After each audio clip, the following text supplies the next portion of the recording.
Suspected arson in Tampere forces 12 to evacuate. Russian soldier recounts horrifying stories from the Ukrainian battlefield. Retail violence on the rise, Finnish schools train coping skills. Controversial dress code board in Helsinki taken down.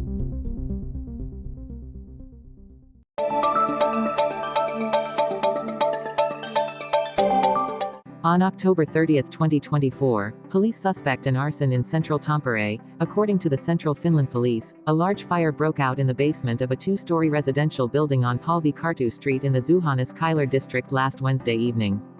Firefighters arrived at the scene around 9:30 p.m. after receiving a report of a medium-sized fire. The incident forced the emergency evacuation of 12 people to ensure safety. Although the fire was mostly contained to the basement, smoke spread to the upper floors, causing significant damage.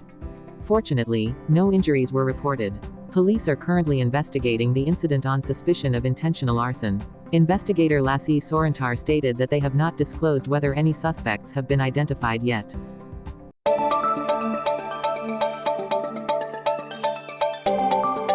A group of independent Russian journalists recently interviewed 3 soldiers who fought in Ukraine, uncovering harrowing stories from the front lines.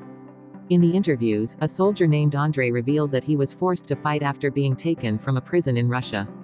On the front lines, he and his comrades constantly faced death from drone attacks. When Andrei was injured and his vision deteriorated, he wanted to terminate his contract but was forced to stay. Another soldier, Sergei, recounted being severely injured while trying to capture a village but was not evacuated immediately. After 6 days, he was taken for treatment, but his leg had to be amputated. Despite this, Sergei was forced back to the front line. According to expert Ameri Kariko, the brutal discipline in the Russian military has been widely accepted in Russian society, with no internal opposition. This, he said, reflects Russia's strategy of maintaining its military force regardless of the heavy toll on soldiers' lives and morale.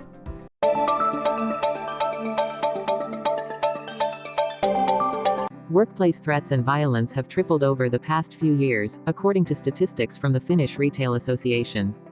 This situation has led some educational institutions to include violence coping skills in the curriculum for retail and service sector students.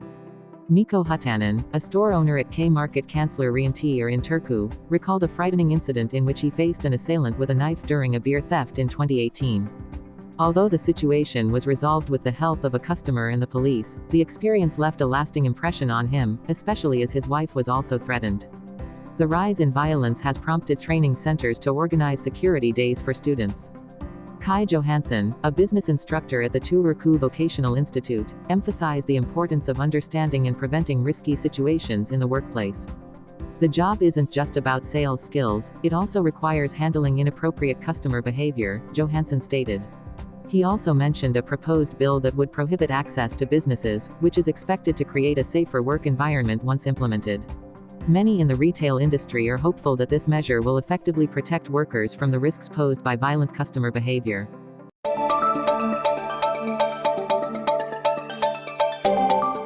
This week, a dress code sign for Muslim women appeared on the Hansar Siltar Bridge in Iitarkeskus, Helsinki. The sign advised women to wear long garments covering the whole body, specifying appropriate and inappropriate attire.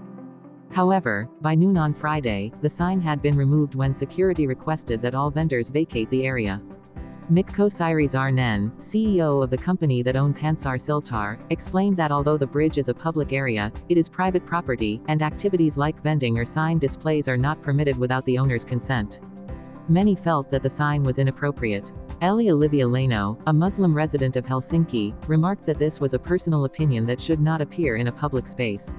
Meanwhile, Annie Harani argued that such guidelines should apply equally to everyone in public spaces.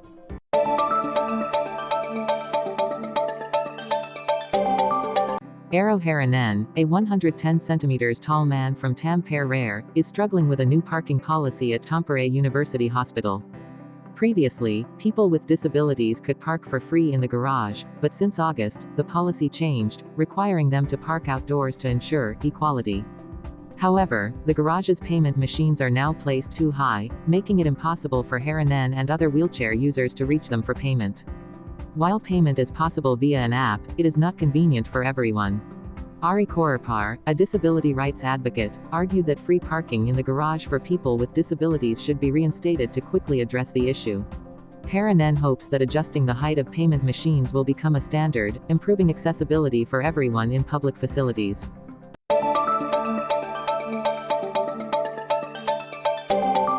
After a 2-year trial, Helsinki's Esplin Arti has caused a significant divide among residents over whether to make changes to the area permanent. According to a recent city survey, 51% of respondents agreed to continue developing the area, even if it means reducing car lanes. Conversely, about 40% did not support the idea. During the trial period, a bike lane was built over a car lane, facilitating pedestrian and bicycle access.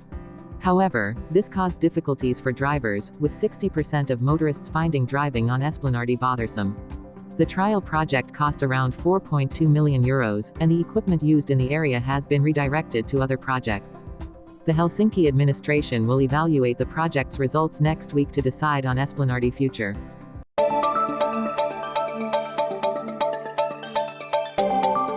An increasing number of Finns are fleeing the cold winter in search of southern sun, including Kasper Kivisto. He decided to pursue his dream, driving with his dog Napoleon from Finland to Albania to escape the cold. To prepare for the journey, Kivisto personally converted his van into a tiny home with a bed, kitchen, bathroom, and relaxation area. The trend of winter avoidance travel has surged among Finns since the COVID-19 pandemic, as remote work has become a norm. Heli Markki-Franti, director of the Small Travel Association, noted that more Finns are enjoying work under the sun rather than facing the snow. Kivisto not only seeks to avoid the cold but also wants to live more naturally, spending quality time with his dog. He plans to return in March when the Finnish winter has passed.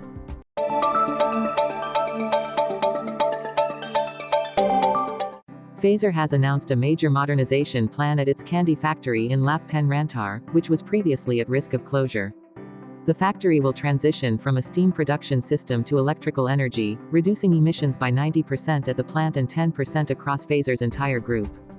The project is deemed vital for the city of Lappeenranta, according to Mayor Tuomo Salinen, as it ensures industrial growth and the factory's long-term operations. The transition will begin in early 2025 and is expected to be completed by 2026. The factory will not only utilize the new electric boiler system but also increase energy efficiency by recovering heat from the cooling system for production processes and heating. This announcement is seen as a positive decision for both the factory's future and the environment.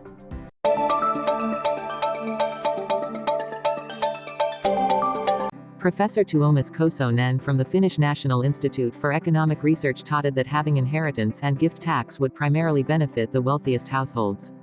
This proposal was put forward by Ville Valkonen, a parliament member from the Kokoomus party, aiming to implement it over 2 years. However, Kosonen emphasized that there is no research evidence to suggest that reducing this tax would stimulate economic growth. According to him, lowering inheritance and gift tax could help the wealthiest, who typically inherit or receive high-value gifts. If the tax is reduced, the national budget would lose around €500 million in annual revenue, impacting long-term government income. Kosonen also noted that any gifts transferred during the tax reduction period would reduce the state's tax revenue in the future.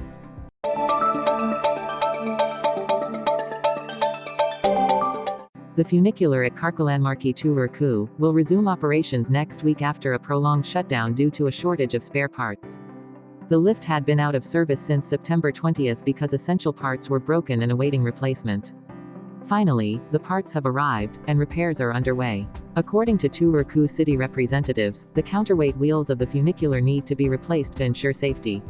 Although the funicular was under a 5-year warranty, the warranty expired in May, meaning maintenance and repair costs will now be covered by the city budget.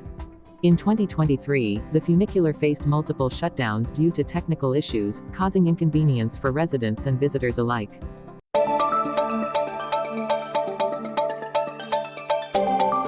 The hall in the Valti Onaro building in Jyväskylä, designed by renowned architect Alvar Aalto, will be restored to its original function as a cultural event venue.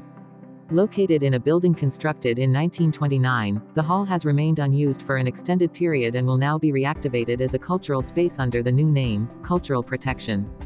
Arto Hakarinen, who manages the city's historic sites, has taken on the task of overseeing the hall with the aim of transforming it into a diverse cultural event venue. The hall is expected to host performances by the Jyväskylä Sinfonia Orchestra and popular artists. With a capacity of 150 to 300 people, it will provide a suitable space for mid-sized events in the city. The hall's unique design and spaciousness offer an ideal atmosphere for concerts and dance events.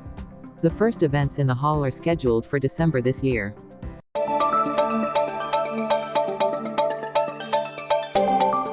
In the spring 2024 admission season, numerous vocational schools and study programs in Finland are drawing a large number of competitive applicants. One of the most sought-after fields is dental technology at Staden Vocational College in Helsinki. This is the only program in the country training dental technicians, attracting many applicants with high competition rates, prompting some students to relocate from other areas to study in Helsinki. This profession requires meticulous and dexterous skills for crafting orthodontic devices, with a starting salary of around €2,013 and an average monthly wage of €2,700. Meanwhile, the field of aircraft engineering at Fazer School in Vantaa is also an appealing choice. According to Tomi Kiitoler, the head of the training department, graduates can earn approximately €3,900 per month and have international job opportunities. Applicants need to pass stringent tests to enter the program, but the attractive salary and career prospects have drawn considerable interest. Lastly, the music program at the Turku Conservatory is highly competitive. Students must pass singing and musical skill tests to be accepted. After graduation, many work freelance with incomes varying from a few hundred to €2,000 to €3,000 per month. Despite the uncertain nature of the work, the field attracts many young people passionate about music and pursuing an artistic career.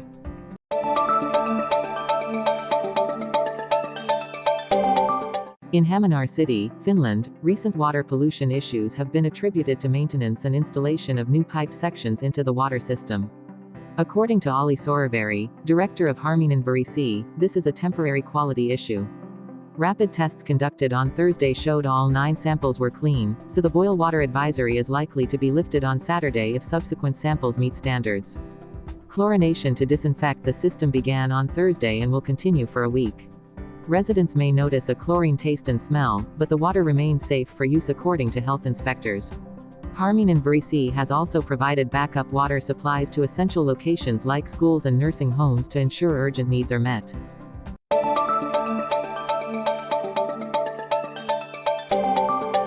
Nearly 2,000 students and staff from the University of Oulu have signed a petition requesting improved meal quality in the campus cafeterias. This petition, led by Greta Mantai-Kangas, vice president of the Oulu Student Union, was initiated after students expressed dissatisfaction with monotonous, low-nutrition meals, especially lacking in protein. Students worry that the university's choice of a new provider based on low cost might reduce food quality.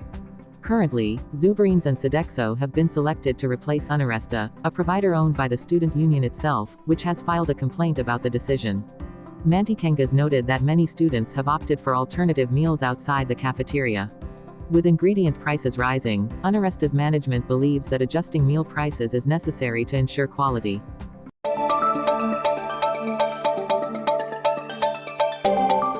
On Friday evening, several regions in Finland experienced heavy snowfall and hail, leading to difficult traffic conditions. Residents are advised to switch to winter tires for safety. In Päijärvi-Kanmar, Kantar-Harmare, and Päijät-Harmare, poor road conditions resulted in numerous accidents and cars skidding off the road, though, fortunately, no serious injuries were reported. Emergency services received up to 30 incident calls, including cases of trees falling due to the heavy snow.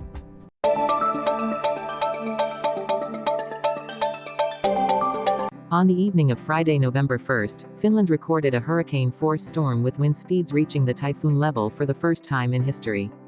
At Kielmar P. Larzar in Raumar, average wind speeds reached 33.5 meters per second, and in Teko Luoto, Pare, they were 30.3 meters per second.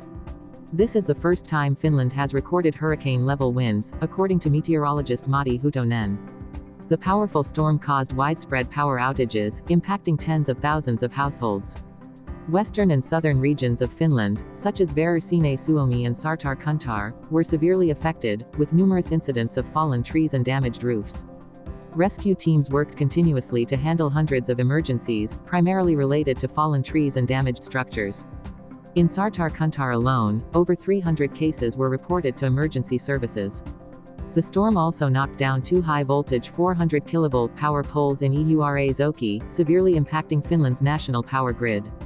Fingrid, the grid management company, estimated it would take about a week to fully repair the damage. Additionally, the storm caused snowfall of up to 20 centimeters in some areas, making roads hazardous. Forecasts indicate another storm could hit Finland on Sunday, raising concerns about further disruptions to the power and transportation systems.